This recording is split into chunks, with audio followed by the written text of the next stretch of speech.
আসসালামু আলাইকুম। সো গত 2-3 দিন আসলে কোনো ভিডিও আপলোড করা হয় নাই ব্যস্ততার কারণে। সো আজকে ফরেক্স মার্কেট ওপেন হয়েছে।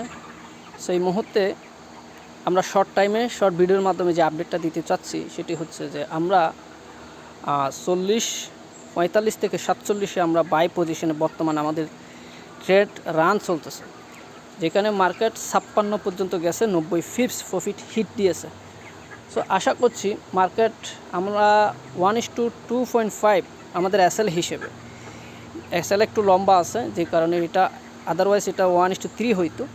সো 1:2 বা 2.5 সেই হিসেবে আমরা মার্কেটকে 80 পর্যন্ত আশা করছি মার্কেট এখন যে রেসিস্ট্যান্ট এরিয়ার মধ্যে অবস্থান করছে এটি ব্রেক করতে পারে। এটি ব্রেক করলে মার্কেট 80 পর্যন্ত যেতে পারে। সর্বোচ্চ কত যেতে পারে সেটা এখন মেনশন করতে চাচ্ছি না। অ্যাটলিস্ট এখানে গিয়ে মার্কেট আবার কারেকশন আসতে পারে। সো আমাদের আজকের গোল্ড আপডেট হচ্ছে মার্কেট উপরের দিকে যাবে, আমাদের ইন্টেনশন হচ্ছে মার্কেট উপরে যাবে। সেই হিসেবে আমরা বায়ার, আমরা আশা করছি মার্কেট উপরে যাবে। সো আপনি যদি আমাদের সাথে একমত হন সেক্ষেত্রে আমাদেরকে ফলো করতে পারেন, আদারওয়াইজ চোখ বন্ধ করে কিন্তু আমাদেরকে ফলো করবেন না, এটা বারবার বলি। সো সকলে ভালো থাকবেন। আসসালামু আলাইকুম ওয়া রাহমাতুল্লাহি ওয়া বারাকাতুহু।